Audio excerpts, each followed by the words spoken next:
Hello, my wonderful third graders. This is lesson 2 of Colonial America, and we're going to learn about the founding of Jamestown. Some vocabulary you will hear throughout the read aloud: ambition, a strong desire or goal for the future; disputes are arguments, debates, or struggles; laden means weighed down with many things; moor is to hold a ship in a specific place, usually with cables or anchors; perilously means very dangerously; safe haven is a safe place; and seasoned means experienced or skillful. Today we will hear about King James I and his role in establishing the first permanent English colony in America. Remember which queen was ruling England when an attempt was made to establish Roanoke Island as an English colony? It was Queen Elizabeth I. In a monarchy, when a king or queen dies, his or her child, usually the oldest son, becomes the next ruler. Because Queen Elizabeth I was not married and did not have any children when she died, King James became king as her closest living male relative. You can see him here with this beautiful collar he has on. Once word got out about Christopher Columbus's successful voyages across the Atlantic, many other adventurers and explorers sailed off in search of this wondrous place. They were all motivated by the possibility of becoming rich and perhaps even discovering new trade routes to the East Indies. Before long, the explorers were replaced by conquerors who intended to take charge of the new land, its wealth, and its people. For a while, Spain focused most of its energies on getting as much gold and silver from Central and South America as it could, though some Spanish scouting parties even ventured into southern parts of North America and beyond. This left the seemingly less appealing North America wide open to the ambition and greed of the French, English, Dutch, and others. As early as 1560, many Spanish explorers were already exploring present-day areas of Florida and Georgia. So we have Columbus, Ponce de Leon, De Soto, Coronado, Cabot, Hudson, and Champlain. The people of these countries had heard stories of the vast amount of gold and silver the Spanish had found in Central and South America. These new explorers and adventurers intended to become rich too. They not only hoped to claim land, but to bring back ships laden with valuable gold and silver for their proud kings and queens. In the early 1600s, the French ventured onto land in North America. French explorers such as Samuel de Champlain set up fur trading stations along the St. Lawrence River in what is present-day Canada. The Dutch sailed up what is now known as the Hudson River through present-day New York State. And the English set sail for Virginia. At this time, all new lands and treasures were usually claimed for the nation that the ship and crew sailed under. In other words, the lands were claimed for the already wealthy kings and queens of Europe. However, these three nations soon discovered that, although there was plenty of land, there was very little gold and silver to be found. This certainly was the case for those who set off to explore and possibly settle in Virginia. After which European explorer is the Hudson River named? That's right, Henry Hudson. Imagine agreeing to set sail across a vast ocean in a small, not so sturdy ship. More than likely, you're not a trained sailor, and like hundreds of others on board, you're hoping to find a land that very few Europeans have been to before. Perhaps during the voyage, you suffer some seasickness and become fearful of encountering sea monsters. Oh, and by the way, only men and boys were allowed on most voyages, such as this one. Investors in a company that came to be known as the Virginia Company of London paid for the voyage. The main purpose of this expedition was to make money by trading. Everyone involved, especially the investors, expected to get a generous share of the profits. They hoped to trade with the native people and to find, among other things, precious metals. Investors are people who invest or use their money to try to make more money. Investing can sometimes be risky, meaning it's possible the investors could lose money. In addition, King James I of England had given the men a charter or official document that allowed them to claim a very large area of land in the New World. This area of land stretched from what is now the state of South Carolina all the way up the east coast of Canada. Clearly, King James had not considered that other people might be living on this land who might want him to who might not want him to claim it as his own. Here we go. Land ho. They see land. Because the party of Englishmen and boys had set off in December, strong winter storms made their journey even more difficult. They also ran perilously low on food and water. However, the passengers and crew survived, and 5 months later, in May 1607, they finally caught a glimpse of land. They sailed closer to the shoreline into what is now called the Chesapeake Bay area. As they approached this new land, they decided to sail up a wide river they had spotted to avoid being seen by the Spanish, some of whom were exploring the present day area of Florida and Georgia. Because King James was eager to claim everything the English saw, this river was promptly called the James River in honor of His Royal Highness. This would be the first part of their journey. As the men sailed up the newly named James River, they were on the lookout for a safe haven, a protected place where they could moor or dock their ships. About 60 miles upriver, they found an area of land with deep water near the shoreline. The land appeared to be unoccupied. It was time to drop anchor. So here's a present day map so you can see where it was that they dropped anchor. Here's Delaware, New Jersey, and here's Virginia. We have Maryland right here, New York, Pennsylvania. The next day, the would-be settlers ventured ashore. With much pomp and circumstance, they stepped onto Virginia soil. Trumpets were sounded, prayers were said, and it was proclaimed that this new land was now the property of, can you guess? Let me give you a clue. He wore a crown and his name was James. Yes, that's right. His Majesty King James I. As you can see, there are many advantages to being a king in those days. What item in this image shows that they ventured ashore with much pomp and circumstance or celebration? Pomp and circumstances, like they made a big deal out of it. What do you see in the picture? The man blowing the horn, right? Do you blow a horn whenever you walk into a new place? Dun dun dun dun, I'm here. The eastern woodland Indians had lived in this region for many, many years.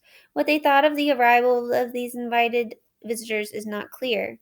No doubt they kept a careful eye on these strangers from the safety of a shadowy forest. Although some Native Americans had heard about and come in contact with Europeans, they did not know or trust this particular group. One thing was certain, they were not going to hand over their homeland to King James willingly. The eastern woodlands Indians lived in the northeastern part of North America. They were made up of numerous tribes, including the Iroquois, Mohegan, and Powhatan. What kind of relationship do you think the Native Americans and English will have? Can you make a prediction? What do you think it'll be like? As it was late spring, it was warm, and there was an abundance of plants and wildlife. The settlers cheerfully set to work.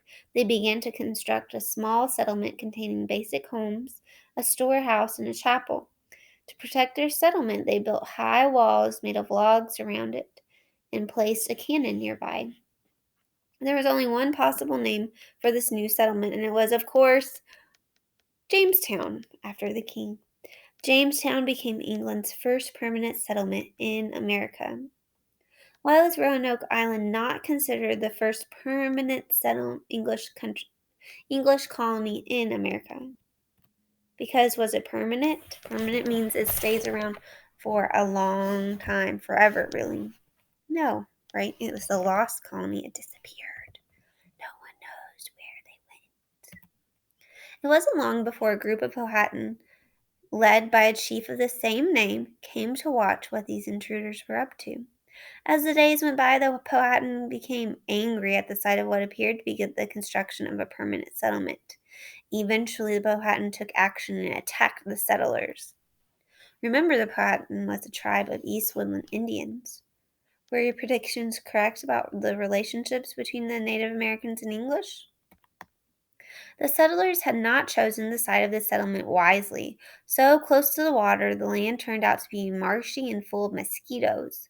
When they dug down into the earth to find drinking water, they found the water was virtually undrinkable because it was brackish or salty. To add to the problems, some of the settlers wanted to focus on searching for gold and silver instead of planting seeds for much needed crops. Away from the safety and familiarity of England, the group began to disagree. It was clear that the settlers of Jamestown needed a leader. Brackish water is more salty than fresh water, but less salty than seawater. The Powhatan knew that the water in the area was brackish or somewhat salty for part of the year due to the tides, and they adapted by moving upstream for fresh water during this time. But the English didn't know that. At some point during the summer, it was decided that Captain Newport and a small group of men would take the Godspeed and the Susan Constant back to England. Those were the names of the ships. Once there, they would spread the news about this new land that King James and England had acquired, and they would load up the ships with much needed supplies to return to Jamestown. With this decision made, someone needed to take charge of those staying behind. For a while, several of the men argued about who knew best what to do and how to survive. Then, as the weather became warmer, much warmer than they were used to in chilly England, various members of the party became sick with fever and disease that could not be cured. People began to die. With death, sickness, and disputes or arguments occurring daily, not enough work was being done to prepare for the cold winter months. One man in particular realized that this was a big problem. In order to survive, he knew that they would have to come up with a plan. This man's name was Captain John Smith.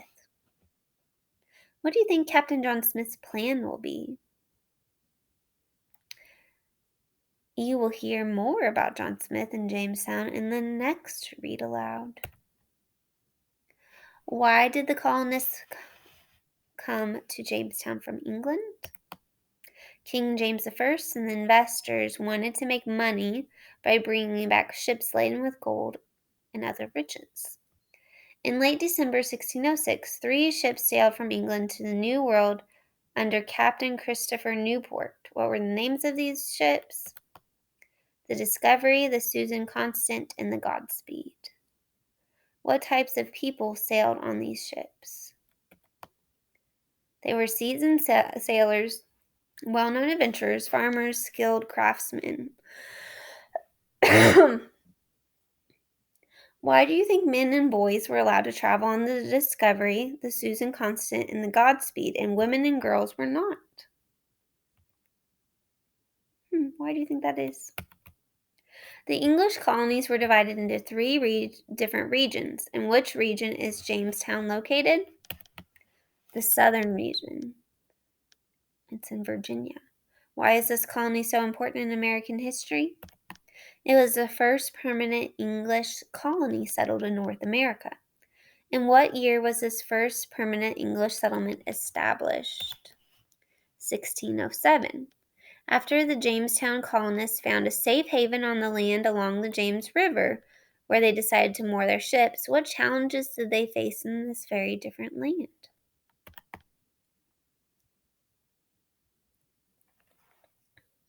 The land next to the river was marshy and full of mosquitoes. The water was brackish and nearly undrinkable. Some of the settlers were more interested in trying to find gold than in growing crops for food. They got into many disputes with one another and with the Native Americans. Many people became sick due to the different climate. How did the Powhatan, a tribe of eastern woodland Indians led by Chief Powhatan, react to the English ambition to construct this new permanent settlement? They were uneasy, curious, and eventually angry. They probably felt frightened or threatened. They attacked the settlement. Imagine you are a part of the English group sailing to the New World on the Discovery, the Susan Constant, or the Godspeed. You have endured a long voyage in dangerous winter storms and have run perilously low on food and water during this voyage. When you arrive in the new world, your life will not get any easier, and you do need to make a plan about how to survive. What plans will you make for settling the area and surviving in this new environment? To make your plan, you might want to ask yourself these questions. Kind of land will you look for? What kind of rules will you set up to avoid disputes? How will you establish a positive relationship with the Native Americans? Will you get food? What jobs will need to be done by you and your fellow travelers? Maybe you would do a better job planning than some of these people did. Our word for today is laden. In the read aloud you heard, they not only hope to claim land, but to bring back ships laden with valuable gold and silver for their proud kings and queens. Say the word laden with me. Laden means weighted down with a large amount or load of things. You can also be laden with a feeling such as being laden with worry.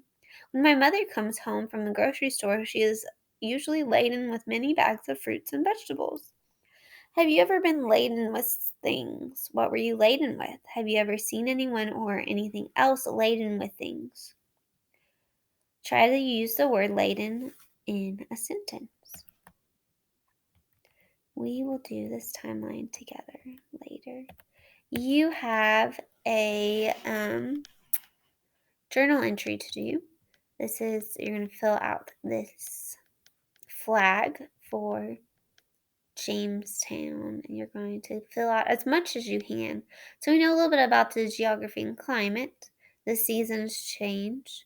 We know that they had their water was salty, right? They had a muddy area that they were in. The region was the southern region in present day Virginia. You can tell the date of when it started. You can tell some key people. John Smith, King James was important. We don't really have any industries yet. We know why they went to the New World, right? They wanted to look for riches. Um,